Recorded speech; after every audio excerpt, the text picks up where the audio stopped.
Hello and welcome back to NLC Div 2. We are here once again, and obviously it's a little bit of a crazy day, right? We wanted to get into game 1, but some technical difficulties held us back. But we are here for games 2 and 3 for today. We're here for Lazy in Life taking on Ruza, who, to be fair, have had a little bit of a tough time recently, Temple. I feel like I haven't been here since like week 3, so maybe I've been missing out on a little bit of gossip, but Ruza have kind of lost that flair of, oh, we might actually be able to take a lot of games off, and actually have kind of dropped down the table quite significantly since I last saw them, and there's not many weeks left. It's true. We're rapidly approaching the end of the season, and we're pretty excited for Ruza early on, and it's not come to pass. They have played Blue Shell, somehow massively upsetting. I can't read this table. Take it away. Rich Gang. Rich Gang. They beat Rich Gang at some point.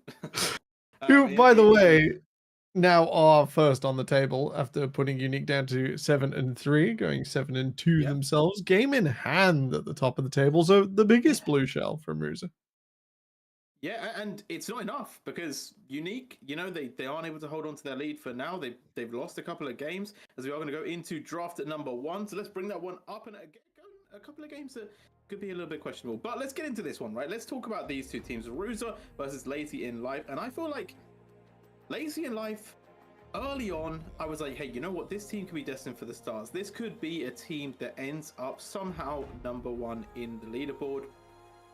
They're aggressive, they're confident. I like how they play. I love that they've drafted Alistair and they just allow themselves to just play through it. But we're going to have to see what they pick up today, right? Because I do think teams have found them out a little bit.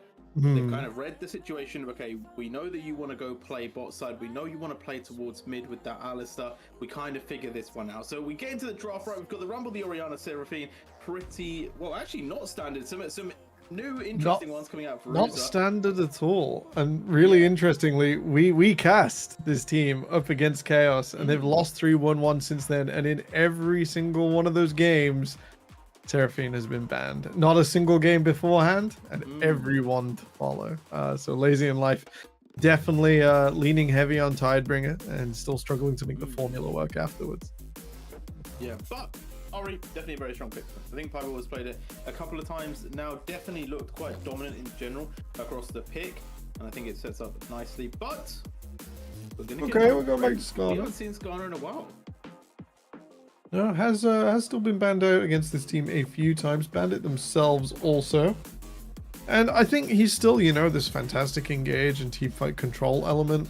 But I think impaling 3 people, rather than just, the old one of just being able to flash and nail the carry every time, really has reduced the champion to more of a control element. With the Alisher on top, you have so much delay. You now need something to repay that investment. So you think it's ironic, right? You think like, okay, Skarner goes from impaling 1 to impaling 3. You're like, damn, okay, this champion is going to be broken. But yeah, maybe it hasn't felt as strong, although it's still pretty highly banned. So right now we are seeing the double ADC characteristic of the meta at the moment. This is just the standardization. I feel like now we've kind of gone with mages. We've got the ADCs out. Corki going to be in the mid lane. Ash going to be on the bot side. Potentially even as support as well. Temporal still is worlds where we get another ADC on the Rift. More ADCs, more fun. I think Ash has gone up a lot in my estimation. When you have Brand, when you have all these other champions, and Ruza locked that one in, to boot, you just have so much power and so much time to free fire away. The kiting matters more because you're already relying on it with your ranged champions. If that's a Kassadin, that'll be really bold. I am familiar with the Corki Kassadin matchup, but I probably wouldn't choose that one myself. That's not okay. Yeah, we'll be setting up for a bit of a weird matchup in general. It would be like Misfortune. I wouldn't have disliked, by the way. I would have actually liked the Misfortune quite a lot. I think there was an angle. Often. Yeah, she really suffers into Brand. She's got to stand still. Brand's great at tagging everyone with his flames right now. When you got to stand still, that's really rough. Zonya's as well, easy out. Ziggs, I really like. We're setting up for 2 heavy sort of style focused AD top sides. I want to see Yone's here. I want to see like absolute chaos. I want to see Yone's, Yasuo's. Style points time is now. I'm hearing a lot of Wind Brothers, it's Wind Brothers o'clock with this draft. Yeah. You know, we got the We'll side see. lane pressure with the Ziggs. You know, it's again, we've done the setup. Now it's time for payoff. Yeah. So are you saying that you want to see Skarner in that jungle rather than going top lane? Yes. Unfortunately, Skarner's nerfs are very top focused, and even so much that Ruza don't believe that the flex is even a possibility. I think the Q damage, which like previously gave him an in against stuff like the Cassante and like a niche, where he could be a tank killing tank, but then against range would have to like space and rely on things. Now he can do neither because the Q damage nerf was absolutely brutal. Well, sucks to be a Skarner mate. I guess. Shout out to True. But either way, Is he still playing it? I thought he'd have moved on I to like guess, Rakan or I something. guess, like, as in, hey, all I can say is one time he brought up a screenshot of his OPGG, and he had like a 40% on Quinn or something. It was awful. Like, and that's what That's he my brought top up. laner. That's my goat. He chose to show us that as well. That was wild from him. But either way, shout out to him. We'll see if his Skarner gets any better. But right now, Skarner in the meta The has been locked self-report. in. Yeah, the self-report went crazy. That's crazy. It was I can't believe you've actually gone and said this, but we are getting the wind. Okay, Yasuo has actually been drafted in. You're predicting it. Maybe we get some Yone as well. Maybe. We'll get instant pop-off of Ziggs W, and you've got the setup in front that it will be rare. He needs to satchel himself away. You know, maybe I am just that good at reading draft. Maybe it's that easy. I think Lazy in Life have got a really nice niche composition here. If they hadn't got a jungler, this would be a Diana moment. Instead, I think a Yone would go really nicely, and we are playing two brothers up into the Renekton, so things are a bit tougher. Maybe Quinn would also go pretty hard right here. It's very greedy. It's 3 lanes. It's open. Ruza are kind of playing the best of the meta.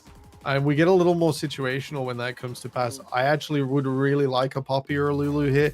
You want to punish people on their engage now that you've set up a huge zone that's difficult to approach. Zyra also accomplishes the same. Good against basically all of them as well, right? Because even with the Skarner, I think you could pin him against the wall when he's tunneling. So yep, it's a sentiment that could have been, but it's not going to be. It's going to be the Leona, which obviously is reliable. It's faithful. It's reliable.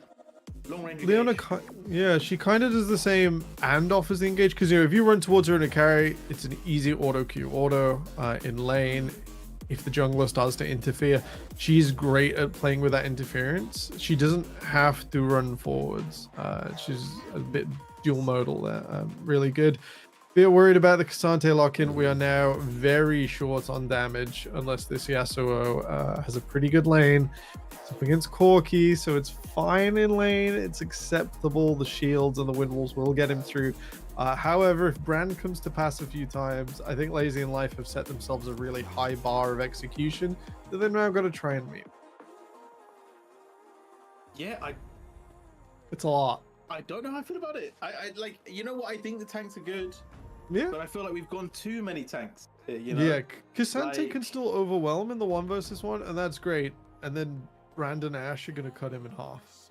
We need some more carries in here. You know, we need some more carries in here. Too many tanks. It's just not okay. It almost feels like the draft has been set up where both teams were like, okay, we'll pick our half and then we'll like swap, right? Because it's like we've got like 4 carries on the side of Ruza, and then we have like 3 tanks on the side of Lazy, and it's a bit like, you guys didn't want Force of Nature was still a real item, then Lazy's comp is crazy. Unfortunately, that item and every sort of tick-based magic resist item is not in the game anymore. And I think it's going to really make them suffer. I think Brand, with any hint of a Leandri's Torment, is going to absolutely rip them to shreds. Yeah. I'm feeling this as well. It's going to be an interesting one. I will say this: Lazy and Life possible. Lazy and Life are a team that I feel like could make this work because, and it's very simple, because they are crazy, right? They are crazy in life sometimes. And I will say the Alistar, I think, is going to go a bit mad, right? Sim, we already know, loves to play mid, loves to rotate towards that mid lane and get those ganks off. Who's the perfect person for Alistar to gank? Yasuo. So I do think there is a world where we are actually going to see a lot of ganks, not necessarily coming out from the jungler, which then could lead to a huge power curve for Lazy in Life. And I will also say, we're talking about a lot of tanks, maybe not enough damage. they do have Cassante, who kind of is a little bit of a mixture, right? Like Cassante, For sure. 1v1 probably can kill a couple of people on the other side. So realistically, okay, if they don't fall super far behind the Renekton, they should be all Gucci. However, Temple. Yeah. I've recently been watching a lot of gameplay, right, from Ultra Liga, okay, in the EPL and also in Ultra Liga. Congratulations on your Ultra Liga appearance, by the way. Thank you very much. Thank you very much. Back to the game. They love to play topside, right? And I've been seeing it so much this season, so much like last season. Everyone's playing to bot side. Everyone's like, our ADCs, we need to get them ahead. They can do so much. Now, they're back to game like, nah, man, we're going to play to top side and we're going to win. And I will say, Renekton plus Brand is a disgusting way to make that a reality, right? So if there is a world where you're going to play top lane, this, in my opinion, is the combination to do it. And I feel like Ruza could just abuse this, go top side, kill the Cassante, get Renekton and Brand strong, take 6 grubs, and then you're just like, well, what are you going to do now? Like, what are you going to do? You're going to lose. 2 versus 2, and for Skarner and Renekton to approach, you have to expose to all of their best features. And we're going to get into game. Let's end it. Yeah, because I don't think Cassante Skarner is living up 2v2. to Brand Renekton. It's not doing it. No, the Cassante will flourish if left 1 versus 1. And you sort of mentioned Sim, the man behind enemy lines, the Alistair extraordinaire of NLC Division 2. And I kind of do hope he gets into mid. You know, that would be ideal. You'll always want like that 1 extra person, and then the Yasuo doesn't even have to play the flashy moves. Unfortunately, I think if Ruza played this one out nicely, it's going to be Leona on the match room, which very much shuts down the Yasuo payoff, or indeed Alistair's ability to approach. You know, seeing him is normally enough. And then even when he does, you got that Brand to contend with, and coming forwards, a real risk, as we see a little invade here. I think Ruza just trying to spot out what Lazy and Life are doing with their pathing. Oh, you okay? Milkshake taking a lot of damage off the rip, so definitely have to watch out for that one. But I think the sentiment for me is that we have seen, and this I guess is the issue that I'm guessing Lazy and Life have run into, is that they were playing quite simplistically, right? They were essentially saying, okay, we're going to send Sim mid, we're going to get aggressive, we're going to basically just snowball the game, we're realistically going to fight any opportunity we get. And I feel like teams are kind of wised up to it, that they can, if they can stall out Lazy and Life early and not give them free openings and really ward around Sim, they can win a lot of the early game potential. So I definitely do wonder if maybe Lazy have kind of looked at their playbook, changed up a little bit, as Hyper and Strato are going to go for a pretty heavy trade, and the Gator already showing how much of a powerhouse he can be. Yeah, just having a moment there as I realize Ruza do have a substitute top laner, Hyper, stepping in for Theodore. No wonder that there's some level 1 aggression. The guy absolutely measured in the 1 versus 1. Which Hyper are we talking? Is this Hyper? I believe this is Mr. Deluxe. Like the guy that used to play Riven? Yes. And then Jace, and then everyone said stop playing Jace? Yeah. Yes. What a nice qualified guy, Garden Gaming to NLC too, by the way. So yeah, he's getting around. Really nice guy, by the way. Like I met him once, and he's really solid man. But either way, let's see if he can perform well today. So at the moment, Hyper getting pretty aggressive onto Strato, and gonna force him to go back. But obviously, he has to be careful of his own HP bar. Bible in this matchup in mid, I feel like it's a little bit of a mixed match, right? Because I feel like Corki has become so notorious to me for like getting aggressive level 2, really putting pressure on these ranged laners. And I feel like this thing could be said against this Yasuo, but I'm really waiting to see it in fruition. But we are already starting to see some aggression from Ruza, who definitely have been a little bit more conservative in some of the games I've watched. Yeah, I really like this from Hyper. I think the Renekton Cassante matchup, like Cassante overwhelms later on in the game when Renekton starts to not exponentially grow. And at this stage, you really got to run with your advantage. You can't go neutrally later on. So I like this, trying to bleed farm away from the Cassante, gets a wave out under the Cassante's own tower. Really nice. Looking towards Annie bot in mid, another famous face of the EMEA region. Still haven't seen them play Annie yet, I think.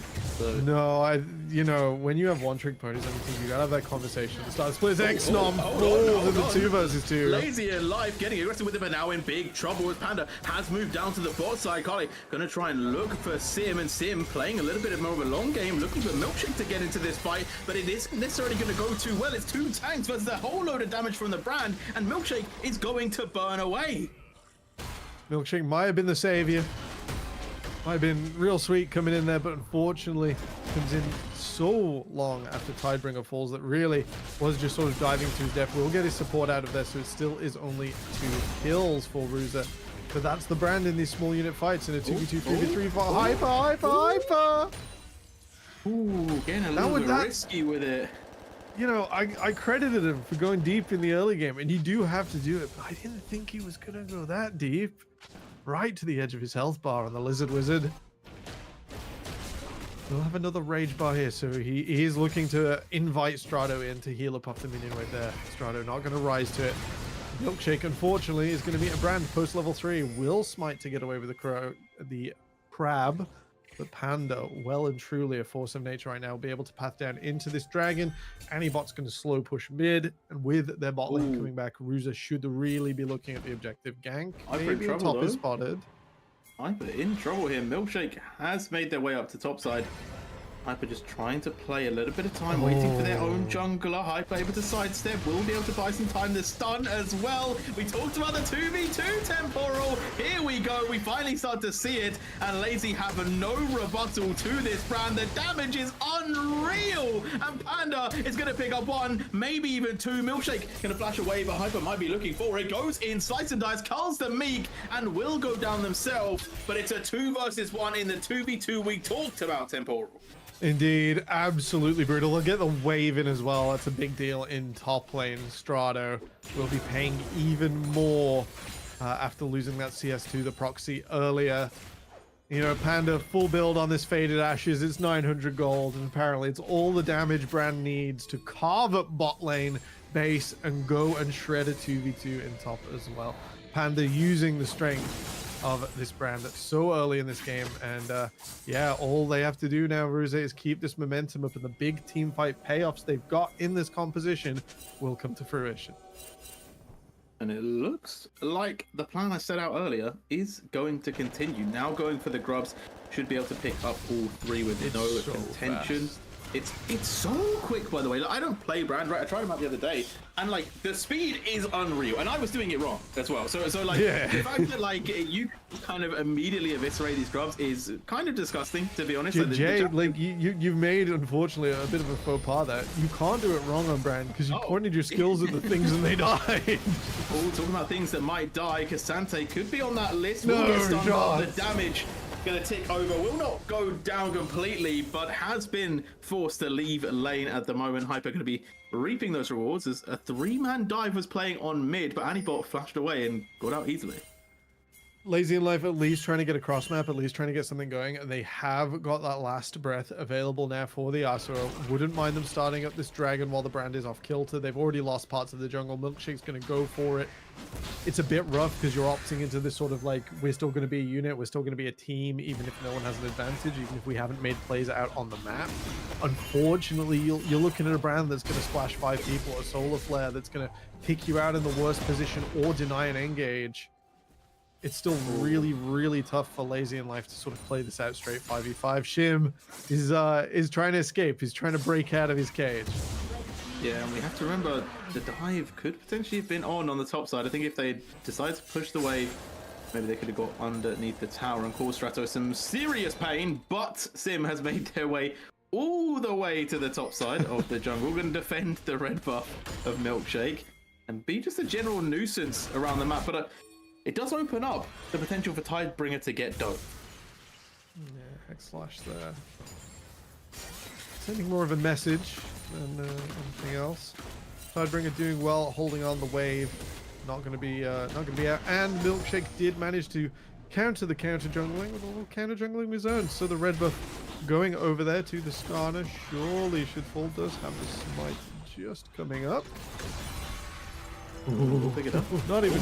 Could have been stolen there. Could have been stolen, but in the top side, Hyper getting aggressive, but Strato is still looking quite dangerous though. This is what we talked about. The Cassante, yes, maybe a tank, but we all know can do quite a bit of damage if given any opportunity. So definitely not going to be one to be a little bit weaker. We're in that position. Cassante's not that far in front of the tower, and it's Cassante moment time. Oh, Cassante is going to go all out, but we do have Requiem from Hyper as well. We're going to buy a little bit of time base, or give some space, as you said. and get that heal up as well. So just been able to kind of walk away from it at the moment, and Strato just not able to get anything done with the ultimate. Hyper leaving with actually a lot more health than they started with. Strato forced to walk away and leave this one alone. Yeah, full rage bar as well. Strato can't step up here. In fact, Hyper just gonna push the issue. But it's gonna meet Sim, which is gonna make this trade a little bit scary. You're gonna just double dash themselves away, although still staying quite aggressive. I am surprised Hyper is playing so far up, but I guess does have a massive health advantage, and also Strato being low with mana. Yeah, I was holding the rage as well. He sort of wanted the fight there, wanted the reversal play. Panda lurking off of mid here, gonna try for the reversal. Ruza should be aware that Lazy are going to play this out. A little bit of hesitation there, maybe a little bit of a time wasted. Panda should get the wave in, and Lazy will be repelled. Ooh, might actually go for more. Sim here has been caught out. Bible is moving up, but they're quite happy to invest a lot into the Alistair. Unbreakable will be shredded through finally. And a nice pickup there, gifted over to Ruza. And right now, Lazy and Life just not finding their footing in this game at all. Every single play they want to make, Ruza just have the answer. Yeah, Ruza had the momentum from early on. They've sort of spiked the two lanes that could easily fight back, and now they're holding on to the mid lane. So that means the Yasuo, won't be able to get this 2v1, this 2v2 situation, or any numbers advantage to try and fight back on the core queue. They've survived well in mid, but they've been pushed down everywhere else. And with this composition, unless there really is a magical team fight, there's no real way to blast through. Looking at a dive on bot lane now, not sure that's going to be synced up with a minion wave. Talking about dives, as we said, bot lane. Getting dove here, TP going to be utilised. XNOM in quite a lot of trouble. Impale flashed out, and Hyper now joining the fight, but it's slightly lower than Pieball. Does need to be quite careful, whereas it is still 3 versus 1. I think we'll just be able to safely get towards that tower to keep it defended, as in mid, able just to push this one in. Also in the top side, top side is getting a 1v1 situation. The Cassante versus the Brand. Strato picks up the kill, but may pay for it as XNOM with the TP now able to get over to the top side. The slowing autos is too much to handle, but almost cancelled the last one. XNOM will be able to get the killers in the mid lane as well. More fights happening. Lazy and Life pull the trigger once again, and Leona is down. All right, double lane swap there with the teleport from Ruza as they picked up the objectives. They're already ahead. And while Lazy and Life did have Sim on his own in the mid lane for a while, they actually used that as some sort of distraction. I'm going to call that idiot magnet is very strong words, but in StarCraft that was used by floating something you didn't want until you attack. Ruza doing the opposite here, which is just a little bit of a mistake, leaving something valuable out on the table. But by leaving something not that valuable, but worth taking in the Alistair's life in mid, it baited in a play. They pulled a little bit of reversal. 2000 still the gold lead. So Lazy and Life, keeping up with the acceleration. They've got to be happy with that. However, the objectives picked up across the map do mean that Ruza is extending their lead. That's going to be Hyper. That's going to be Anibot with those 6 scrubs pushing down on some towers. Let's see how they make the most of that, as they still have 2 minutes to collect some plates. They've already got 3 in top, 2 in mid, and 1 in the bottom. This is getting real messy, real quick right now from both sides, as we are going to see a lot of plays going towards this bot side. Getting in the mixer with Milkshake, a lot of damage is being dealt by Panda, but it's just not enough. Although with Anibot finally making their way here, it could be as now Bible the next to join. Everyone is just coming 1 for 1, and we are going to see the last breath utilize a little bit more damage onto Kali, who gets knocked on the tower, will flash out. And Temporal, it's a mess, it's scrappy, but at the end of the day, I think it all went even. An absolute slugfest there. You're completely right, Jay. I don't think a single cooldown was used on who anyone actually wanted to use it on there. Panda, I don't even know how he went down. Still very squishy on the Brand. That is the counterplay if you can make it through the Seer. Hyper making great use of those grubs. We'll flash forwards.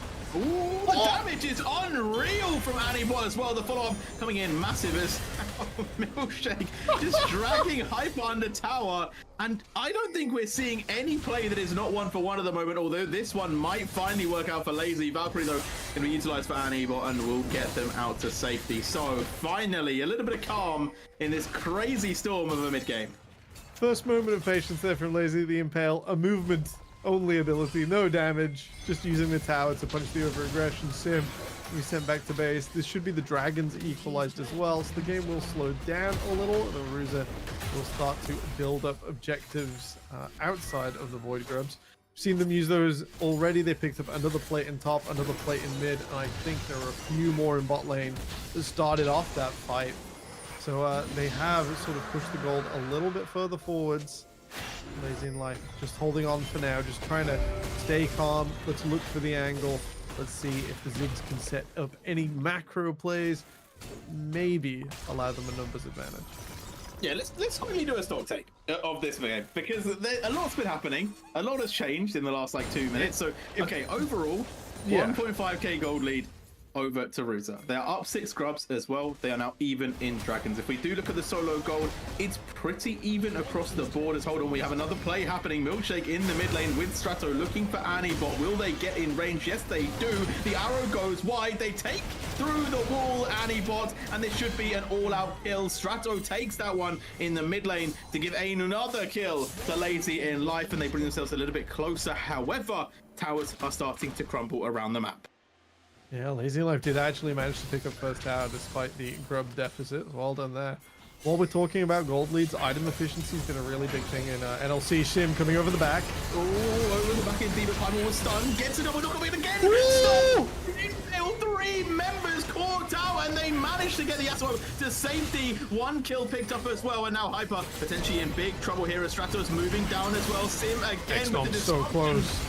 And now Hyper in big trouble, but Milkshake almost gonna die, but Lazy in Life, they keep living Temporal. That's the numbers advantage. That is the Ziggs facilitating the play as they walk up. That is the win they needed. That is the win that I didn't think Lazy in Life could pull out of the hat. A little bit of help from Ruzer as they felt their lead was allowing them to do more than maybe they wanted. Tidebringer once again setting up for the play.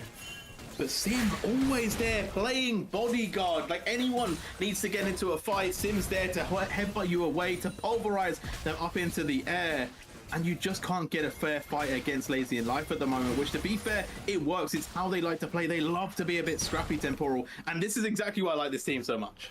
It is. They're fiestering like every time. Like Secret Agent Tidebringer. This is just Secret Agent Sim. Just in the background, the bodyguard. They didn't know they needed. I love the Dead Man's Plate coming out as well. Is that an efficient item choice? No. Is it the best item choice? Absolutely not. Is it the style? Is it the grace? Is it the get down? I'm here? Absolutely it is. I'm here for it. I'm here for it. I think Sim's here for it. He's moving really fast. He's just like perma. Like I feel like every time I watch Lazy in Life, I just end up watching Sim or talking about Sim so much because he's in every play. Like he's just always around, and it's like, okay, I guess. Like you must have some sort of like 90% kill participation in the game. We're gonna have to click on the members of Ruza that get close. They're gonna just have a debuff, and it's just gonna be the aura of Sim. It's just like he's behind you. Just getting aura checked perma. Now, talking about getting checked, Hyper is in some trouble here. Strato is going to go straight aggressive. The Impale going to bring him back as well. TPs are coming through. We're going to get like a 4 versus 4, maybe even a 5 versus 5 here. Temporal in the bot lane. The one has already gone down. Carly stepping aggressive though, does not care about Strato, but gets pinned to a wall. And now the damage is raining in. They almost take out XDom on bombs alone. And Ruza will be able to walk away, or maybe I should say limp away. There's a couple members almost going straight down, but Lazy cannot find that last bit of damage. The 5v5 that realistically shouldn't have ended up happening, and Lazy come out of winners.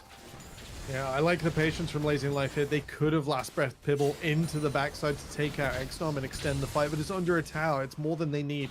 They already are getting away with the heist here. 1,000 gold, the only remaining deficit. Sim will lead away Panda and Carl. But now Milkshake looks like they're down to fight this. Like the timing is a little bit surprising to me. Carly is going to get slammed against the wall, and yes, they are bringing Tidebringer up, but Carly is taking a hell of a lot of damage here as here comes Fireball as well. Going to win to buy a little bit more space, and again, Lazy in Life pull out another kill that wasn't expected, and they're looking for more. Strato's moving forward, gets the stun onto Panda, and they're looking to go for the potential dive, but they may have gone too far. The Brand with the damage will pick up one in the return, and Hyper can now start to step forward. The Gator has become a lot more dangerous, but again, Lazy walk away, and it's just messy. Continued fights Temporal that end with Lazy winning and then finish with the reverse from Russo picking up one back. Yeah, it's so crazy to me that Lazy Life is even able to go close to even in these fights. That enough is a victory. You know, looking down the scoreboard, it's like, how is Pibble 3-0-1? Like, this is all set up, it's all fights, it's all coming together. I like from Ruza that Hyper is role-playing. He's right up in the front, even if it's not the best place to be as a Renekton, and like in solo queue, you would choose not to do this. But it has allowed Panda, it has allowed Anibot to survive and play it back, and we saw that in the fight there. He was eager to go up. Enchanting Crystal Arrow went wide. Whatever. Still going to be able to play, still buying time for the Seer, buying time for the front line, and that is the return back onto Milkshake. Panda has built the Leandris, so will start to do more of that percentage health damage now as Shim's coming in. Sim with the knockup there onto the Ash, so immobile, and also just CC'd forever. Strato will finally pick up that kill, but it's taking quite a lot of damage to themselves. Panda has whittled them down. Hyper getting aggressive, will pick up the kill on the reverse top laner. And right now, Lazy 1 for 1 so far, looking potentially for a re-engage as Milkshake is on the side of this fight, but it's going to be picked by Kale. But the stun against the wall buys a bit of time. Impale to also remove them from the game. And Kale will finally fall down. Ruza losing out in these mixed up fights, these scrappy fights that just go so well for Lazy Life. It's 2 for 1 in favor of Lazy Life. They also snuck the dragon. Milkshake took that while we were getting started. So it's sneaky, and it's clearly a very Lazy and lifestyle game. You know, Milkshake might not be on a Wukong, might not be on the sort of these huge flashy junglers, but he's making it work. It's piece by piece. And then it's getting into these player versus player situations where you really can just be a little bit more stylish. Huge move here from Lazy to the top side. They've got Hyper on his own side of the map, so we'll see if Ruza are able to reinforce. They're looking for it, and look who's there. Sim once again with Milkshake, but they don't have the damage. They don't have the damage to do this easily, do it swiftly. And huge amount of tickling. Yeah, it could cause a major issue if Ruza do start to rotate, because they have been able to find quite a few picks off of Lazy and Life, just playing a little bit too aggressive. But at the moment, I am kind of wanting Lazy and Life not to necessarily calm down temporal, but to kind of refocus the aggression into more productive plays. Because at the moment, I feel like we're still seeing the gold lead ahead for Ruza based on just objectives alone, even though Lazy have recently been winning most of the fights. Yeah, they've broken that momentum there. They've slowed down Ruza running away on this train. They now need to address that the brand is a huge unit. They need to make sure that either Milkshake or Sim is like tanking half a combo and moving away.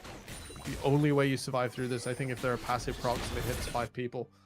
At 8-3-3, 3 items in, the Rylai's messes with a bunch of what we spoke about earlier with approach and having to, you know, actually move the Skarner, the Sante, and the Alistair into range. It's really hard up against the brand. Rylai's doubles that down. Renekton playing like an absolute savage. You know, Hyper's not afraid to get in there. Makes it even harder. Lazy right now just clearing mid waves and moving backwards and forwards. We'll see what they do with this position up on the Baron pit. As currently, nothing is happening in mid lane. Completely equalized. Carla with some greedy vision. I really like this. Gonna get away. The Hawk shot just reveals that it's all about wards. Yeah, no one actually on the Baron yet, as both teams like squaring up as if they want to fight, but no one ready just to go all in. Which, to be fair, makes a lot more sense in my eyes for Lazy, because I feel like Bruce are the ones who are definitely much more threatening around the Baron, and this could be even more threatening as Strato right now is going to be hit with the 2v1 situation. Panda and Anibot in that top side, but a couple of spells are going to miss, and now Strato with the Ghost trying to chase down at least one of them. Might have to go all out here, but doesn't even get the opportunity. Will be locked down and finished off, and now the Baron is definitely a real possibility for Ruza, as in the bot side Pyrel versus Hyper is not going the way of the Yasuo, and might actually be opening up Ruza even more for this potential buff. Yeah, Renekton versus Yasuo, not an assignment I thought we'd see. That should be the Ziggs' job. Right now he's equalizing mid because Ashe is pushing it really quickly, but you never ever want the Yasuo who's currently stuck behind the Renekton, forced to recall, forced to slow down, to actually match up in that side. The Renekton, just as if they met in top lane, absolutely eviscerates Yasuo in the 1v1 until there is some like slightly botched Blade of the Ruin King build and a huge advantage, which is not going to come to pass in this game. At the moment, the game slowing down quite a bit here. It's a double-edged sword right now. Lazy have broken momentum, everything's slowing down, but they still can't go to like 6 items full late game against this composition. Ruza will be overkilling, but it allows the Ashe to get in a better setup. She's not got a huge amount of gold right now, mostly assists throughout these fights. You know, it'll allow the Leona to be that absolute force of nature when she gets a few more items under her belt. I think with stuff like the Zeeks as well, it'd be really hard to beat Ruza in a fight. Lazy Life. Klein's going to be able to get Tidebringer enough space there. Because that could have been an absolute massive kill for Ruza's pickup. He hesitated a moment. I was just like, no, please push the summoner spell. Talking about hesitation, Hyper, no hesitation to dash away from that one, but actually might look for the turn here because the team are rotating and it is a 3 or 4 versus 5 in all. Hyper still a little bit away as the 3-man intel is going to come through. Carly is locked up. Hyper now able to get straight onto the Yasuo. Hyper losing so much HP as Carly taken out of the fight, but all in all, it's Ruza that are winning this one. Sim, again, trying to play for a little bit of discourse, trying to force Lazy into a weird position, but it's not working. And we talked about it, Tim Hall, their lack of damage is really starting to show. Yeah, I was really surprised when that Cassante came in the last slot. And despite, you know, Milkshake's beautiful approach there, the Impale followed up into the Ziggs ultimate. Let Tidebringer able to do so much damage. There's more. Milkshake underneath the tower. Carly is taking so much, and we're going to pick up the tower. So it's an easy takedown of the Skarner, and Ruza are starting to solidify this lead. They are controlling the game once again, and even though we had a hectic mid-game, we're starting to get to that more consistent later stage, which Ruza are very much more set up for. As Strato going to step forward once again, but the stun's coming in. Sim has joined the fight as well. The tower is playing the absolute hero in this fight and will be enough damage for Lazy to put down a couple more. Piebald now straight onto the Ashe, but goes over the wall. A bit of a crazy play there from Piebald as Exnom moving forward will not get one though for their life and will finally go down. Sorry, Exnom, but for that flash, you deserve not to get the kill. That was desperate. That was crazy. And Lazy Life, I'm sorry, I wasn't familiar with your game. I didn't realize we were still in draft. And an R6 pick, the tier 2 bot lane tower to provide the damage missing from your composition, gets them over the line. There was a bit of desperation, refusal into that tier 1 as it fell. It's like, you know, the game's not that bad. We're still kind of equalized, but that lost fight, that lost dragon, and that lost hope under the tower. Lazy've really got to even this up. They've got to up the stakes. They've got to realize when they're down, when they're out. They're going to start off this Baron. They're going to invite teleports in. That's Anibot into mid. Exnom still in base. 2K will be taken and it's secured by Lazy, but can they get out alive? Who can keep the buff? Because right now they are being swarmed. Ruza diving into this backline. Strato will take one with him and get out alive as well. Strato moving swiftly from the pit, a 1-for-1, and you know what? Lazy in Life will be pretty happy with it. Absolute scenes as the Cassante pick has heard itself being slandered, and the divine force of the best top laner ever released in League of Legends solo kills Hyper into the Baron, walks away completely untouched. That is fantastic presence from Strato. I wouldn't have gone for that play, and I've only got about 50 or so Cassante games under my belt lifetime, but my gosh, a little too much confidence. Yeah, that's where it maybe goes a little bit too far. You know, Strato picked up 3 members of the top side waiting in that bush, and yeah, Cassante might be strong, but not 3 versus 1 strong. No, not into a brand with, you know, Leandries and setup and Rylai's to stop the escape. Carla looking for actually more here. Ruza reinforcing their own siege, and with the grubs, Baron buff or not, they will come over the top. In fact, the Yasuo Pibble they're defending does not have the buff. They don't even have to worry about that. I think a delayed ult there from Tidebringer. Bit of a miss. Will prevent the push, but it doesn't shore up this push on mid lane. That bomb right now would allow Tidebringer to get the empowered auto attack off to get the satchel in under this mid lane, so it's a bit of a shame. And I think this is the issue that we talked about earlier for Lazy in Life, right? They're kind of relying on Tidebringer and Piebald to dish out the majority of the damage. Yes, Strato can definitely play a little bit of extra there, but then you look at the other side and it's like Corki and Brand, and it's like, well, they just have so much easier ways of getting their damage off reliably in a fight, whereas if Eyeball gets jumped on by Hyper, well, you're pretty much dead. So there's no opportunity for you to really play the fight. So at the moment, it feels like Ruza are just winning based on the fact that the composition is just easier to pull off. And Lazy Life, they still haven't found that footing. that's actually what happened to Pivel under the tower. Just Anibot was able to unload, and Sim is going to set up and help here. Ooh, here we go. This is what they wanted to see. A nice takedown there. The stun is going to land, but it's a little bit late from XNOM. Not much they could really do there. As now potentially, Ruza might look for more of a play here. Pivel has had to walk away, and Panda doing quite a bit of damage, but going to decide against it. The collapsing power of Tidebringer as well, just a little bit too ferocious. Yeah, this is the setup. This is what the Ziggs offers that isn't, you know, the crazy amount of damage he's already doing. Is the ability to just play away from a single lane. And, you know, with that teleport up to the Baron, that was actually probably what's caused Bruiser to go these slightly wonky assignments. They've sent the Renekton up into the Yasuo again, but they're still trying to defend their own jungle. They're having to fight more members of Blazing Life so they can bring to a fight themselves. With the Dragon coming up, Blazing Life will get first shot on this rotation. Ruza setting up now so they can teleport over and down. Neither team close to a soul. It will be soul point for one of them here. And Ruza might look to flex those late game muscles that they didn't get a chance to at the Baron. All in all,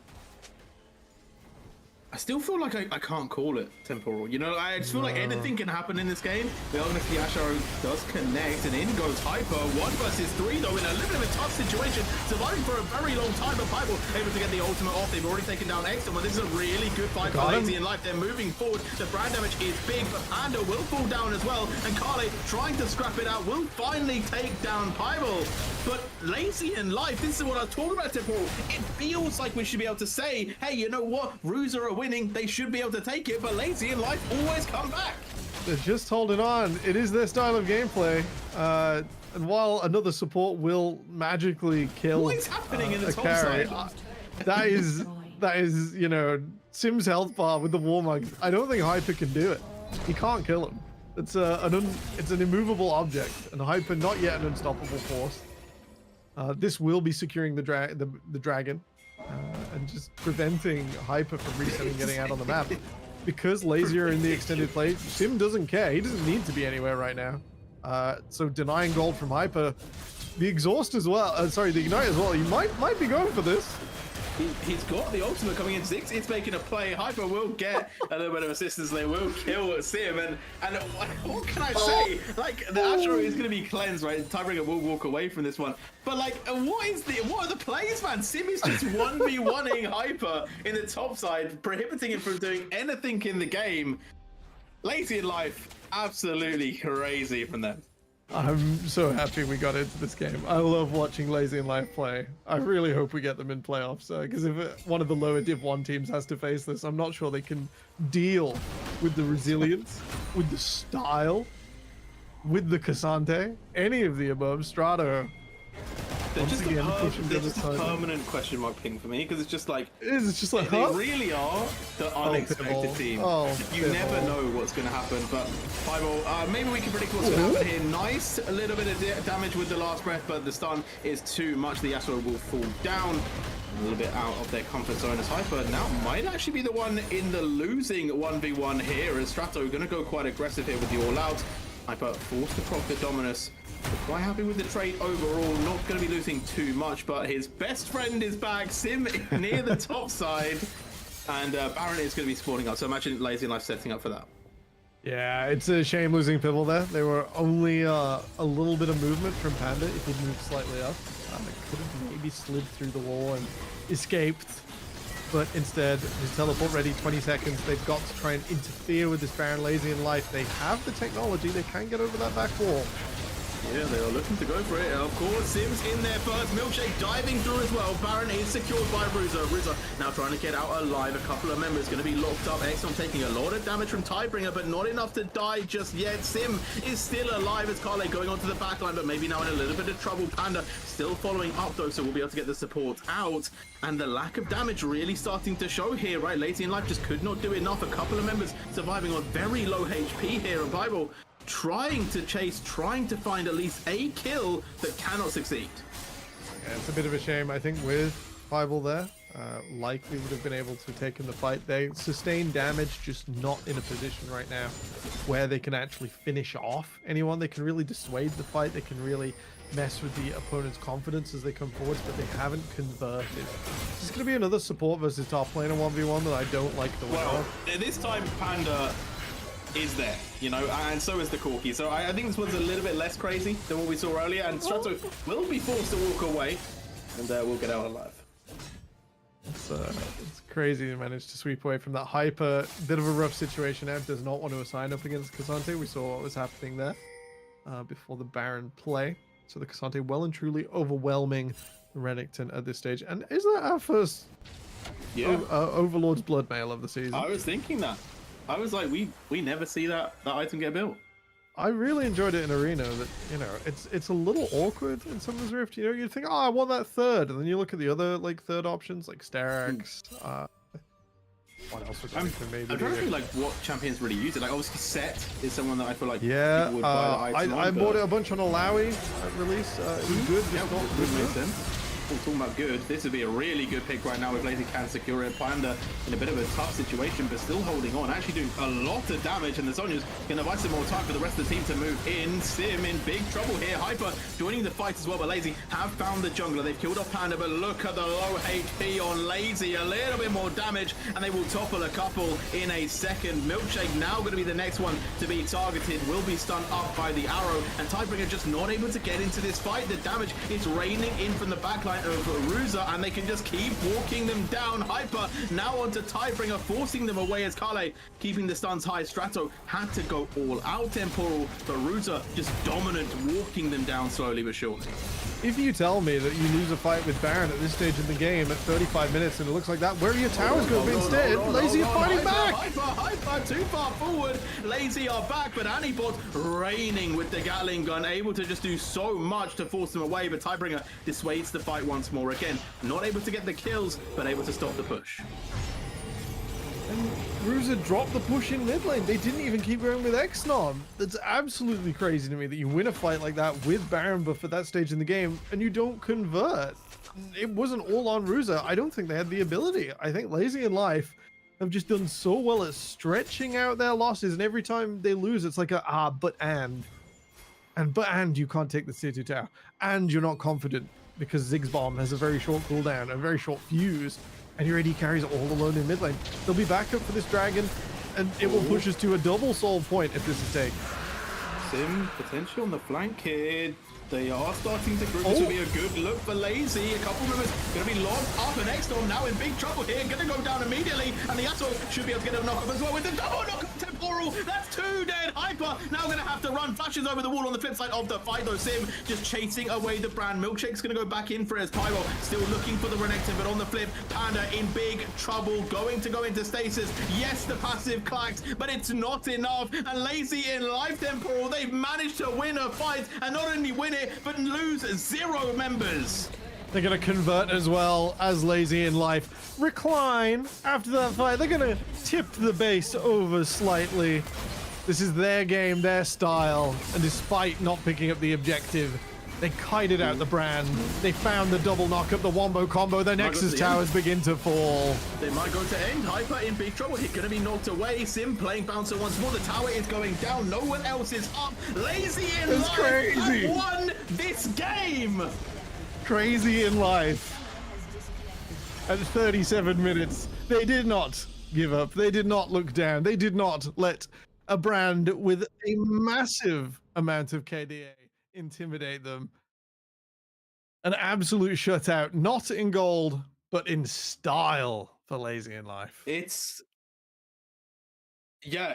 mental. It's mental, really. Like Lazy in Life, the fact that they came back, the fact that they won that is just a little bit. You just don't need PvP. You just don't need it. Let your towers do your damage. Wait till 40 minutes and just one combo and it's enough. This is absolutely wild.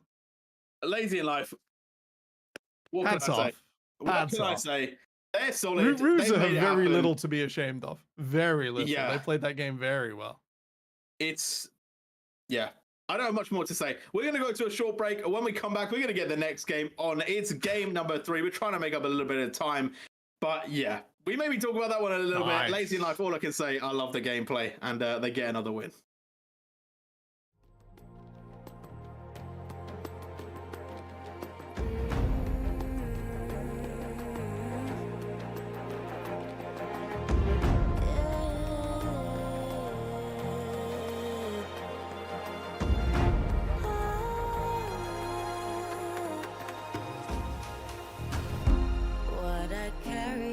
Shoulders, we're showing stories told. Watch the fire burn away the cold. I am rising from the dust. Despite how much we lost, you will not take away my strength. You will not take away my strength.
Shoulders, we're showing stories told. Watch the fire burn away the cold.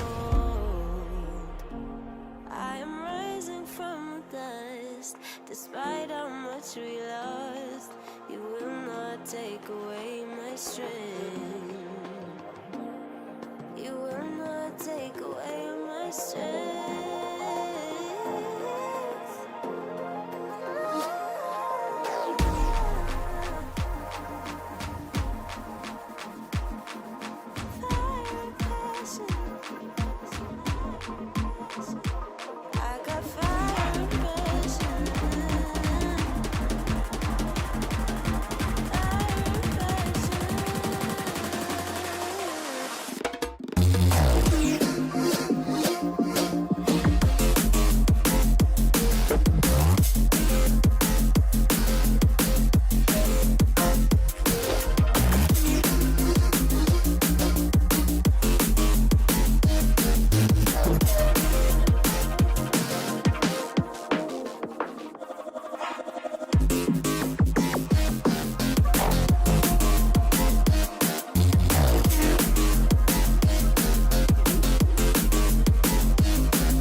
watch the fire burn away the cold. I am rising from the dust, despite how much we lost. You will not take away my strength. You will not take away my strength.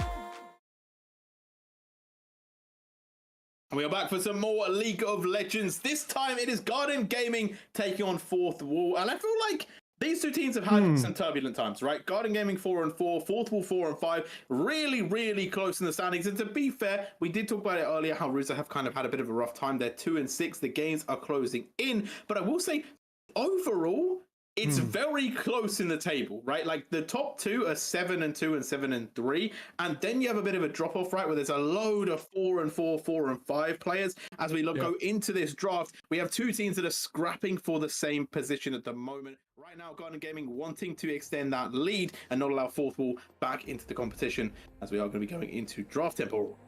Sure, it's only one game for Chaos, who seem to be underperforming, frankly. You know, relative to what I'm looking at on that roster. Like, they could have that late game resurgence as we go into draft for this final game of this evening. And, you know, you don't want to be one game away from them. Only one win separates, not many to go. You don't want, like, an 0-2, 2-0 conversion to end up 7th. You got to try and escape it.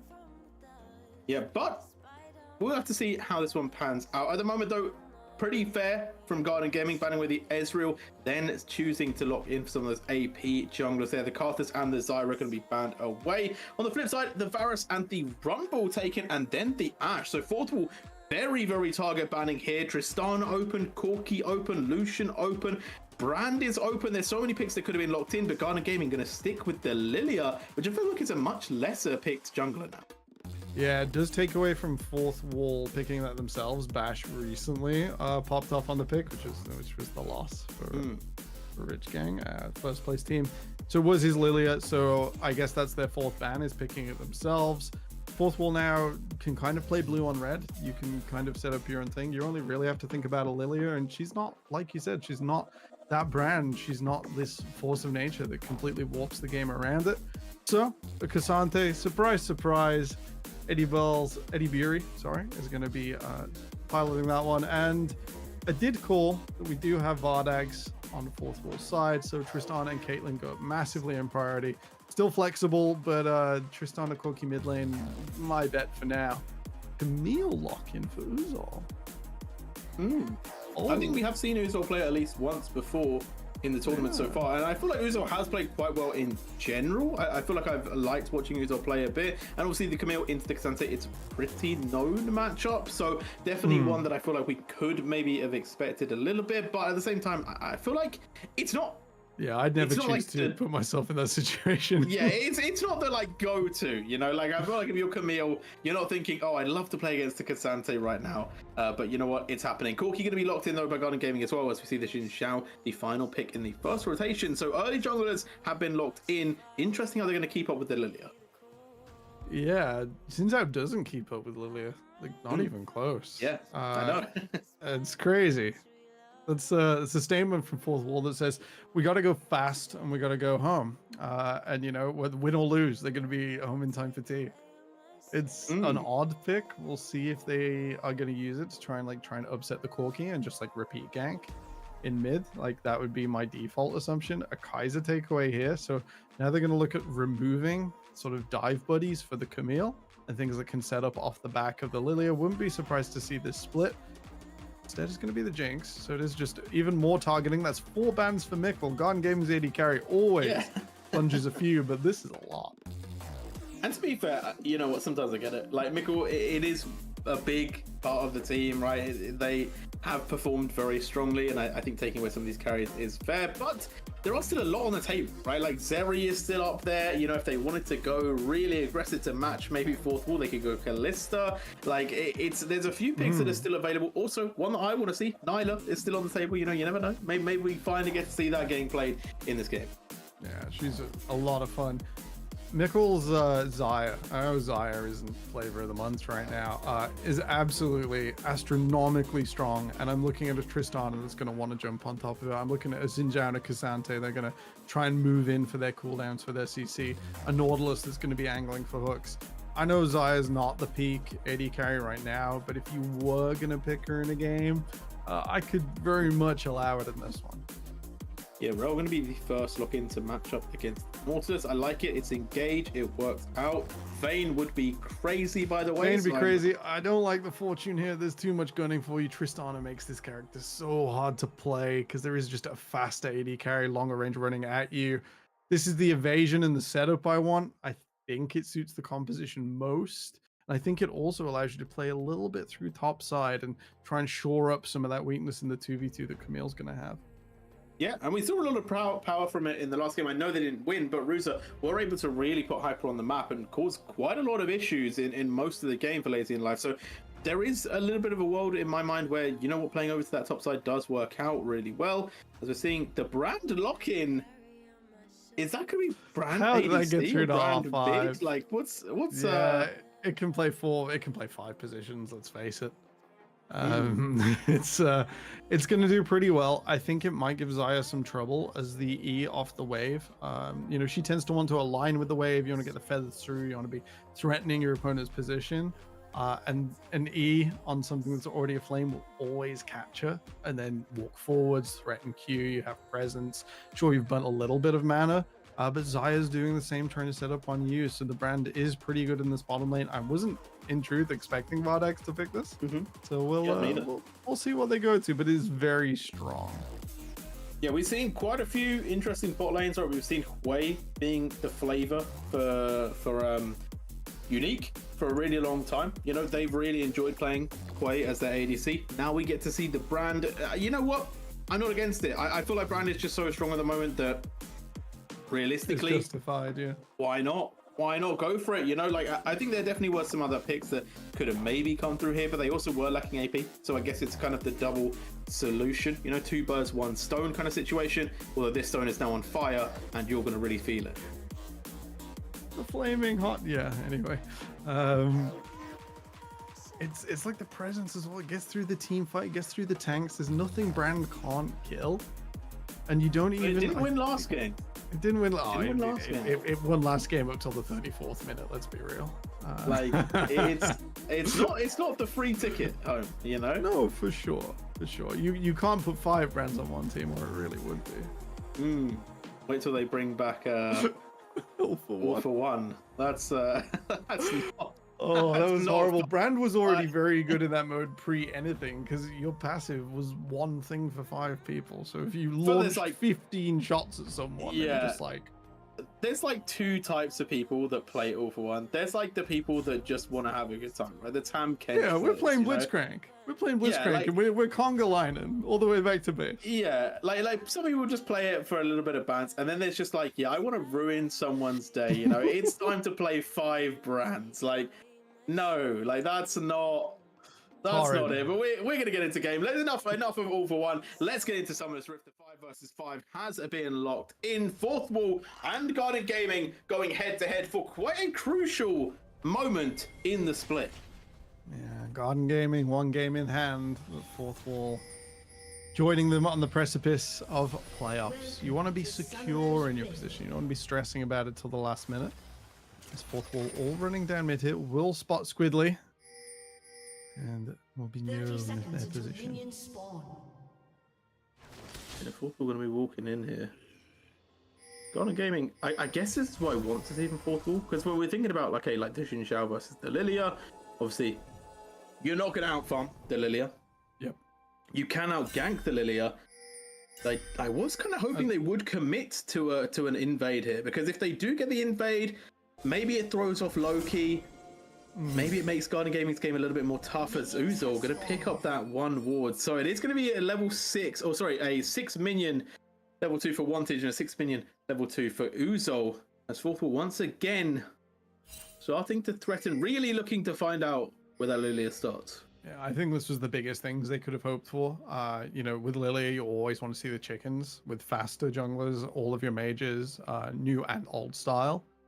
You do want to see that camp first, because if they aren't starting on it, it's the bridge for their full clear. And you can't really defend that ward too well. We see it plays quite far away. Bash being tracked is more of a risk. So we'll have to see whether that comes to anything. Ooh. If it comes to something, this bot lane is an aggressive level 1 right now. Garden Gaming are sending it forward, and to be honest, they're doing great. It flashed forward, the ignite, the barrier already used, the tick is not going to be enough for Mickle. Now going to have to walk away themselves, but Fort will have been completely removed from the start of this laning phase. That's absolutely brutal. They will be able to catch this wave under the tower, I think. Only Ermin with a flash. So we'll struggle to get in on under this tower. Reason just marking the front for now, so I think this should be safe enough, and fourth wall will just survive. But yeah, there won't be any brand playing this forwards and trying to get a little bit rough at level 3. As Garden Gaming moving into the jungle, they're going to refresh their ward and get Loki in onto this blue buff. Bash is late and he's just arriving. Ooh, and they're gonna go. Wait, did he see that? For the wall. Did he not?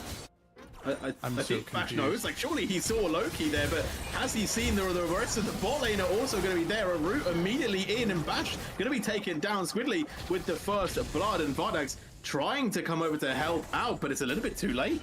Yeah, I think just with the shape of the wolves, Bash might not have seen Loki go over there. Might have just assumed that he was being searched out by 2 people instead of 4, because you'd presume the Lilia was up on her top side now. They saw the Raptors go down. I keep nearly calling them raids. That's really bad. That's aging me.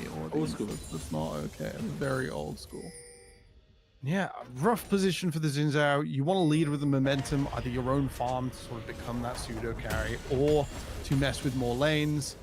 Not surviving your first clear is a definite struggle for Bash here. The Rift used to look a lot creepier, I have to say. It did. I liked Big Wraith. Wraith really was liked quite Big Wraith. creepy. Like, Yeah, also, it was like- the old red buff was, like, it was the lizard, right? Yeah. It was weird. what was Gromp before? Gromp was a big Wraith, and before that, blue side was just really not worth clearing so often. It was just wolves and blue. I was like, oh, I guess I'm done. It was a different There you time. go. Different time. Old audience. League of Legends. Yeah, like when I ever go back and I watch like season 4, I'm like, what the hell am I watching? Like, Yeah, I think Dragon also only giving gold. League World Championship stream that like redoes events before they come through. So much fun. Yeah. Ermin and Mickle should be able to walk away from this. I think Greason has telegraphed this to the nines, so this shouldn't be a shock. They shouldn't extend. It shouldn't be, but they're going to get the kill anyway. They don't care. It may not be a shock to them, but it might be a shock to Fourth Wall about how badly that play went for them. It's a really nice movement to keep pushing down further away from the jungler. So even if you're not sure if they're there, there's no risk. You don't run further into the lane. And Greason not in a position. Should we go on story time, Jerry? I've got a story, and it's about I think we have a lot of downtime. I'll be honest, bro. I don't think we're getting I'm much action expecting from it. downtime. That dragon's coming up, and whoever is bold enough to step at it will likely be getting their head ripped off by the other jungler. So I think we got some downtime. I was once on a team called Lucid. And Lucides was now defunct, previously NLC to UK LC competitors. Loki stepping up here. I'm surely not. Surely not. We are actually going to knock some downtime, and now it's going to be Mickle going aggressive again. Greason has just overstepped once more and will be left on the floor. Vardags is walking up, but you know what? Loki is doing quite a bit of damage. One Swirling Seed could actually potentially get the kill here, but it's not going to be thrown out. It will just be, once again, the side of GG walking away with quite a decent advantage. But anyway, carry on the story. You chucked 4 bans at Mickle. Like, there was respect put on this bottom lane. And after losing the level 1, a little bit rough, I don't think Reason's respecting where he needs to be. Which is maybe not making so many proactive plays with a mage with no items. In any case, Lucid, and we're doing trials in NLC calibration. A time long ago when we decided who's in Division 1 and who's in Division 2. Surely this is just noodle fighting, Theodore and Noozle. You're just trying to interrupt story time, and I don't appreciate it, and you're doing it again. has been at the base of both these players. Theodore looking for that 1v1, but the 2v1 is just too strong. And Mikkel, hey, you know what? We said respect Mikkel. Well, another kill is going to go over to Mikkel indeed. Bash will go for this Drake, though. They are going to go for the crossbow. They will try and make a play, but there's going to be grubs and a kill for one dragon. It's more of a traditional lane swap from when Rift Herald would be worth rotating your bottom lane up to, and you would expend teleport on your top lane to go down into bot cover, potentially lose the dragon. It is a Chemtech on first. It's not going to be a big deal. If we see anyone sort of slip away from a play at low health, then feel free to tell me I'm wrong. Ermin is friends with a mid laner called Wazen. Wazen's really good, Spanish, absolute prodigy. I'm not sure if he's still playing. This was a few years ago. And he would absolutely beat people up on Zed, of all things. And then he'd play a real champion, and it would get worse. And Wazen really wanted to play with Ermin. And Ermin couldn't get to any of my trials. So I had to turn him down.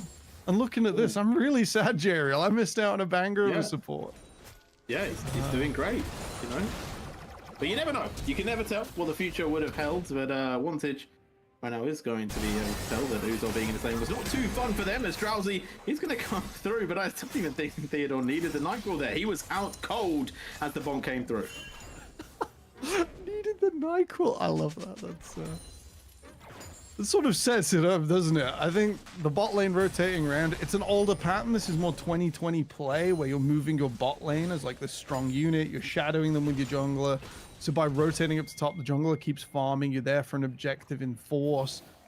It's working really well this game. And I think Fourth Wall's jungler being on the back foot and their bot lane being a little stunted, it's really helping out. It is giving the brand some time to farm back up, but he's only on an amp tome for now. I think he should have enough for maybe boots and maybe the burn item whose name has gone straight. The ashes.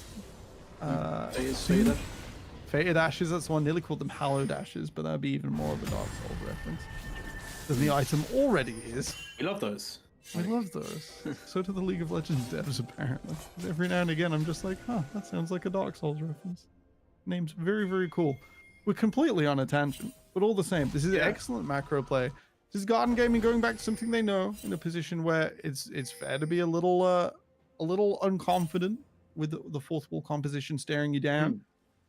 And I will say, I do have to give maybe a little bit of criticism. I do feel like Fourth Wall have overplayed the hand, right? Yeah. But in a little bit of a strange way, because we talked about it at the start, right? Fourth Wall, they do need to get ahead, right? If they are not ahead, they are in a very bad situation where the Lilia is going to be much more prominent than the Xin Zhao. The bot lane is going to be dangerous. We all know what Camille does in the late game. So realistically, the late game for Garden Gaming is set up. They're happy. They're really, really composed about going all the way to the late without losing too much. Let's talk about losing too much. It does look like Theodore will be losing his life again. Uzol is being chased around, but the hook shot just going to be enough to buy time. Will be an easy kill, as Tower going to play third man. But Fourth Wall, they've tried to play some aggressive moves, especially with Breezen, but it's just handed an even bigger lead over to Garden Gaming. Yeah, I feel, with the brand in the bot lane, he's there to make moves. You don't need to wait and scale. You have the ability to be proactive in the 2v2. But when you're not ahead on a mage, it does get harder, and you need to pick your times and pick your battles, I think is my fairest criticism of Fourth Wall. In that after being set back on two of their early game pieces, they are not respecting sort of their position. And they're just like, yeah, Brandon 2v2, 3v3, fight it, send it. Nautilus, go in now. And it's like, hold the phone. Maybe a bit more vision, maybe a bit more tracking. And you get to a situation like this where you can dive the tower as full. Yeah, and they are going to dive it, but this is maybe a little bit this too is late. Zaya's come on, no! Strong Mikkel is, and there's the Storm over the top. Yes, Armin gets the kill, but you know what? They're not going to be sad about it. It was a 3 versus 2. They get the kill, they get the lockdown, and now they can just keep putting that pressure on. And I will say, I feel like Bash hasn't been able to get into the game on this Xin Zhao, and we talked about how we weren't really that big a fan of the picks already. So the fact that now they haven't been able to engage it just makes it even more tricky. The bot lane has been the scene where they tried to make plays, but overall it has not worked out for them. And we talked about reganks in mid. We've barely seen any sort of play around Wantage. It's really hard. Bash hasn't got into a single lane. That was really the first big gank, I think it's fair to say, that wasn't immediately repelled or evaded. And it ends with Vardags overplaying the hand once again. You know, they're like, oh, I've got to do this. I've still got my ult up. I'm a mage and I haven't cast my ult for 2 levels. It's time to go. And that move back in was all Mikkel and Omen needed to snap, flash forwards, drag him under the tower. The Brand is in his comfort zone now. He has the items that should beat this 2v2 out. With the Kraken Slayer, Mikkel isn't that strong right now, and we'll have to wait for that Infinity Edge till later on. You've got that little sort of moment-to-moment damage spike and smoothness in the attack speed. That doesn't replace an Infinity Edge on this champion. Right now, Garden Gaming 8-0, 4K gold ahead. 12 minutes into the game, Temporal. That is a pretty incredible stat. 6 grubs picked up as well. The only real considerable thing, I guess, Full can talk about is the fact that they did get the first Drake. But even then, second dragon on the table. We already see Loki going for it. Yes, though, mid rotation is going to come in first. Squidly does have TP, but I don't think we'll need to use it. But the 4 versus 3 is looming for fourth wall, and this could be their way back. Here's the TP as well. Theodore is going to make the play. They do want to go for this fight. We wanted them to go proactive. They're doing it here over this Drake, and they will pick up Ermin. Yeah, fourth wall, just pushing forwards. They get a moment there. I don't think GG were expecting the contest. You know, that first dragon that fourth wall picked up was no contest. It was for the grubs on the top side. They'll lose a plate in trade for the dragon.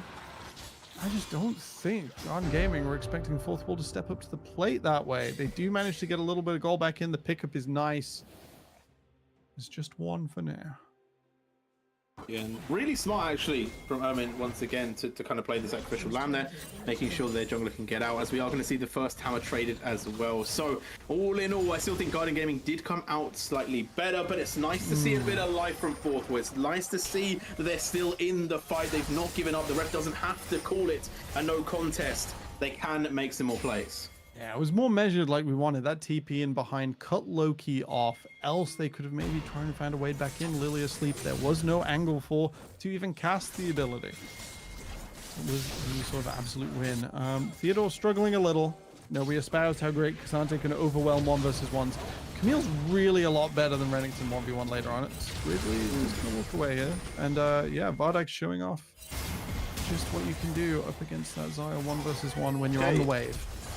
Ermin in a very weird position here. It is going to lead to the bot lane just falling apart here. TPs are going to come in as well. And hey, you know what? We said it. We said the Garden Gaming, they had it under control. Fourth wall kind of getting over some small errors. Now the complete opposite is occurring. We're seeing the flip temporal, and it's now Garden Gaming that are kind of overstepping and giving away so much free gold to fourth wall.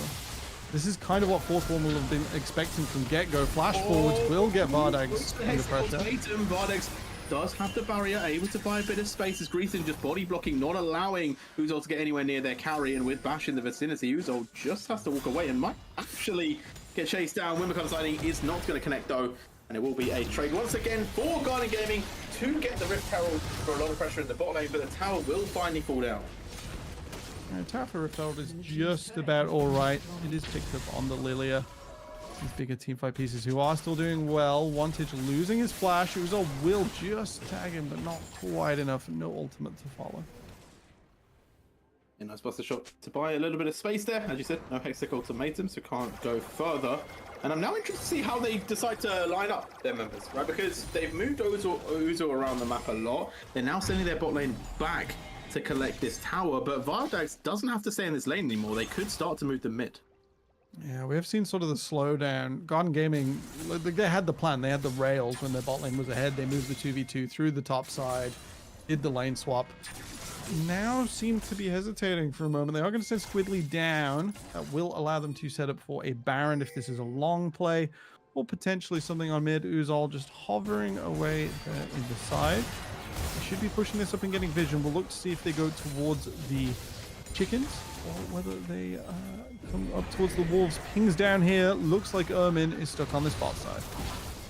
No way they dive in. Should be the tower. Maybe not enough. Just about missing out as Greason stepping forward. They need to be careful. So much damage coming down. The Magnustorm over the top absolutely collapses them, and Greason will fall as well. The double charge plus the tower plus the kills.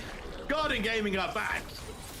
the patience from Ermin more than enough to push that over the line. I think fourth wall, much like I did, was like, nah, no way they dive this, right? They don't take it down. The Rift Herald on the second slap, just imagine to cleave the tower down there. That was pretty critical. And fourth wall just really thought, it was like, oh, the moment is gone. The play is over.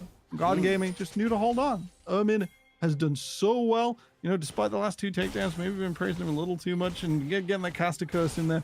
But on the key moments, on the timing, he's found it every single time on this rel and has really made fourth wall work for their win. And they have boosted their lead. They are 7k gold ahead right now, Temporal. This is a really strong gold lead. If we can even have a look at the single gold as well per person. Lilia, 2,000 gold ahead of the Xin Xiao, 1,500 for the bot lane as well. This is not looking good. 2.5 for Uzol as well. I think at this stage as well, we're looking at the place where Corki can just about burst out the Tristana later on. Normally the Tristana, you know, sort of the only way she doesn't win out in this 1 versus 1 is a few rockets, you know, QE trades, and it has to be extended over sort of multiple medium-sized trades for the Corki to do well. But we get into the advantage, we get into the stage where Squidly can probably manage that. You know, all-ins favor the Tristana, never trading favors the Tristana because you can sort of threaten that set. With that advantage, Garden Gaming setting up around this dragon. They're gonna spike down this tier 2 tower, and at the moment I'm looking across the map, Bash is nowhere to be found, and fourth wall trepidatious as they step towards their own jungle. Yeah, and they were setting up for the tier 1, expecting someone to make a move, but realistically, Garden Gaming, they're happy trading. Yeah, that's a trade I take every day of the week. It's a tier 1 for a tier 2. No one is going to be sad about that. And Uzol walking away, setting themselves up so that Wantage can't take this tier 2. And hey, you know what? If fourth will want to dive this, then I feel like Uzol will say, be my guest. It's not going to be too pretty diving that Camille as they now go for another TP play here for that dragon. They're committed to the tier 2, but a lot has been used for this. Pretty big investment. You also don't get the individual bounty. You don't get the gold on the Tristana the way you'd hope in that sort of play by teleporting more people in, by moving the support up, by cross-mapping. It's not as big a revenge play for fourth wall as one might expect. Still 7,000 gold, still even at that number for now. If Garden Gaming are going to look to extend it, they've taken the dragon. We now have one objective on the map in 1 minute. Huge number of red wards in this top side. Ermin's going to start to reverse that with this wave. Got to get a cheeky recall in. He is running out of time to do so. He's got 2 more wards to spend. So let's see what he does after this mid wave is pushed out. Yeah, we're now feeling like they feel a little bit scared on the map. You know, it feels like they want to kind of be close, be together as a unit. And you know what? I'm not against that, but it also feels like it's kind of losing them out on experience, losing them out on gold, and also it's giving a lot of pressure over to Garden Gaming, allowed to just 1-3-1. Yeah, I really like that Mickle's double down on the style points. Like, he's heard me like, yeah, Infinity Edge is your main damage source, and instead he's like maximum attack speed, maximum cast efficiency. Yeah, absolute style points for his signature Xayah. And if we compare the map to a moment ago when I said there's loads of red wards on the top side, we'll notice all control wards have gone missing, all green wards have been swept or timed out. There's nothing left for fourth wall. Right now in that Baron pit, Garden Gaming setting up for a stand in front of the Purple Worm. They want fourth wall, who have been nervous to step forwards into Ermin's crashdown, to check this one with their faces. Reason needs to be careful. Ward does go down. We'll spot out Desire and maybe a couple of others as Ermin getting in a position of a flank. This is very dangerous, but control ward will spot both Lilia and Darrell, and now this could actually lead to Uzol being in trouble here. Will get followed by the ultimate, does find some time to jump onto Wantage, but knocked out of the Hextech ultimatum. Wantage now able to go aggressive, 2 levels up on Uzol, will be able to take the kill, but on the flip side, here comes the rest of the team. Garden Gaming swarming fourth wall, 1 kill down, looking for the second. The brand able to do quite a bit of damage before they fall, as Bash going very low, but the Xayah still alive. Wantage able to survive, jumping in, does not get caught by the feathers. And all in all, Garden Gaming, they don't get the win here. No, they lose by 1 person, despite spiking Wantage at the start with the Lilia bowling ball. And despite Uzol living a real long time, they went for a straight front to back Squidly. Oh, that's risky. Theodore stepping up again. So we said Loki not able to really get into that fight a lot, and to be fair, if you're fourth wall, you're pretty happy with how that went, right? They're able to pick up a couple of kills here. They're able to start stamping out a bit of dominance. And overall, it begs the question of Garden Gaming. They've got the lead. Why are they not just kind of winning the game? I think the front to back there was pretty noble. It's the way Xayah wants to play out a fight. Vardag's got multiple spikes of the passive chained through. Just an explosion, I think, from someone else having 3 abilities cast on them took Mickle from like 2/3, like, you know, find out sort of health bar where he still had his ultimate and ability to play forwards, to less than a third, popping the ultimate in a way that Wantage could jump over the top and get the reset immediately. Spike on the Xayah. That's the sort of thing Garden Gaming have to try and avoid. I think if they didn't have Uzol spiked so low at the start, we'd have seen sort of the composition come together, a little bit of evasion, not forced, but instead used proactively, and that would have made the difference. We'll see if fourth wall can do that again.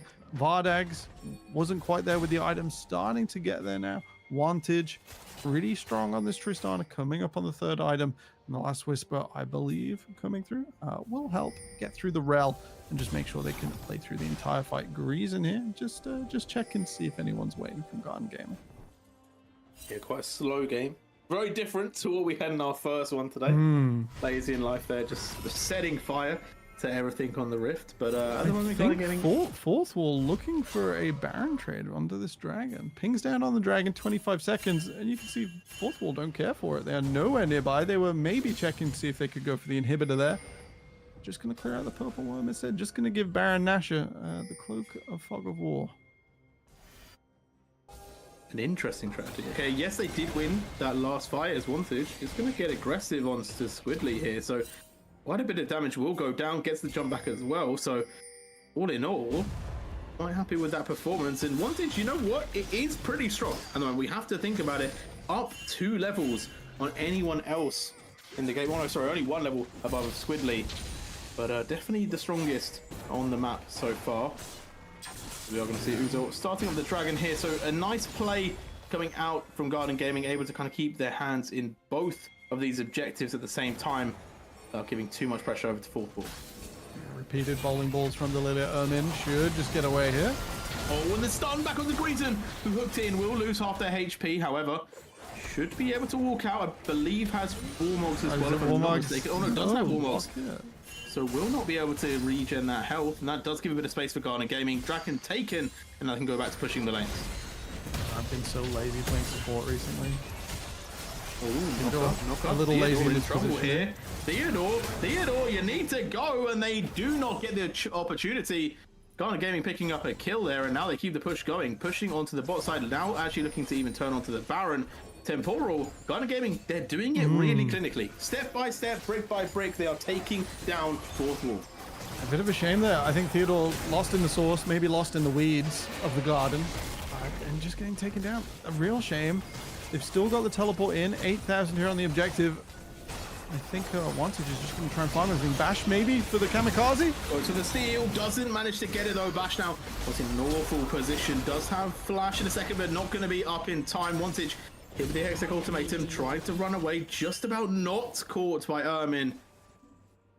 And does manage to survive 4-0-1. Baron, though, picked up by Garden Gaming. And are we starting to see the dawn of the end here, Temporal? Is this kind of the finishing moment for Garden Gaming? Or do we maybe expect a lot more gameplay?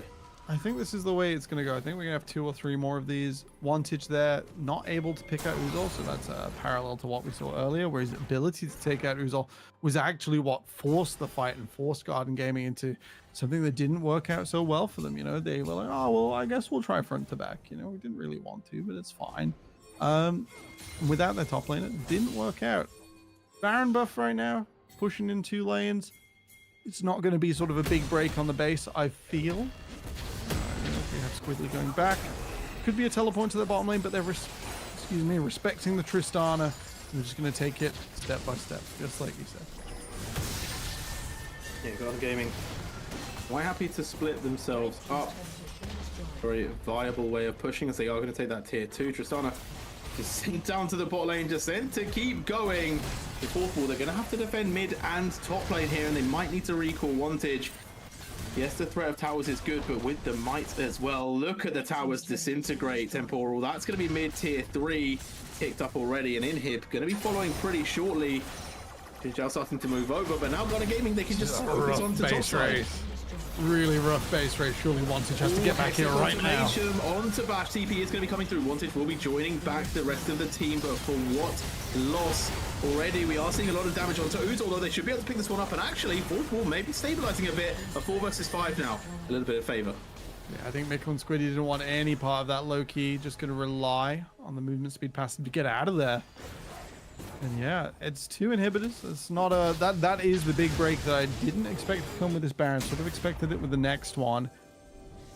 So Garden Gaming growing and playing through their game just the way they want. A little bit sad that they lose their top laner. They lose a few more seconds. Their power play just about to come to an end. 30 more seconds on the Baron buff.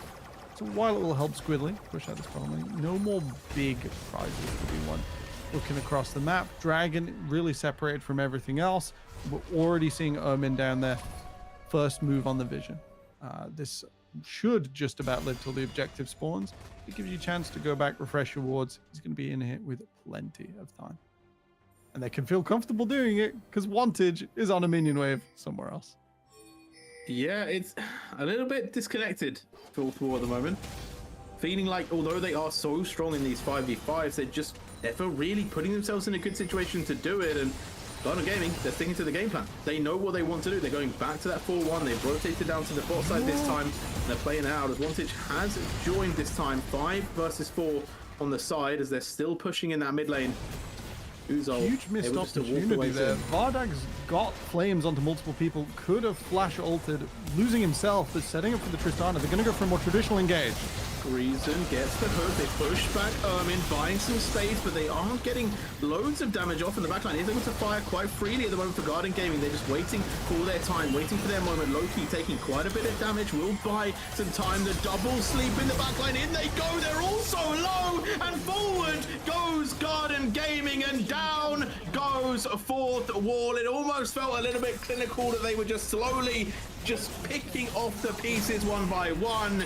And fourth wall just have very little answer to Garden Gaming in this one. So clinical, very little mistakes, and Garden Gaming will pick themselves up another win and start to separate the pack.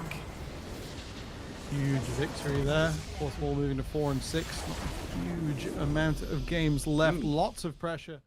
And yeah, it just looked like Garden Gaming executed the plan better. They spiked on the Jinjao. They knew where to try and rob fourth wall of their strength in the early game. Their jungler had more impetus, more power. We didn't see sort of a big sleep team fight till we were at the gates of the inhibitors, but it was enough. Garden Gaming, congratulations, well earned. Flashy plays out of Ermin, big team fights, nice setup. And it's something we've seen from Garden Gaming throughout the split so far. We saw it in the early weeks that they are pretty good at playing the clinical game. They do know what they want to do. They have good macro sense. So all in all, they are starting to shape up like a little bit of a scary team, especially as that playoffs is slowly looming. And talking about playoffs, there aren't that much. There's not many more weeks, Temporal. You know, we're in week 5, almost finishing week 5. You know, next week, starting to tick down, a couple more games left for each team. So really, all games are going to start to matter a lot more. But we've had 2 games today, Temporal. Any final words you kind of want to drop about what we witnessed?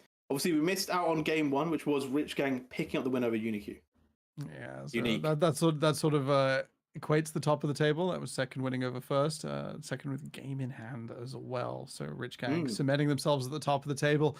We saw Crazy in Life, not Lazy in Life, that game. If you've missed it, scrub the VOD. Like, what a time. What a performance from Lazy in Life. Like, I'm going to watch that again later. That was popcorn material.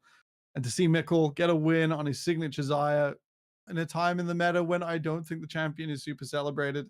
They found the niche. You're right. It was clinical. It felt good. There was some great engages. Fantastic night of games. Yeah, and that is all we have for tonight. We will be back tomorrow, though. More NLC action. 3 games on the way. I believe Carlos will be kicking off the show, and then I will be joining a little bit later on. So make sure you tune in. I believe it's 7 o'clock CEST, 6 o'clock British Standard Time, if you wanted me to do the maths for you. But until then, we'll see you. It's a good night. Thank you very much to Vodka, our producer, and thank you for all of you guys tuning in. Good night.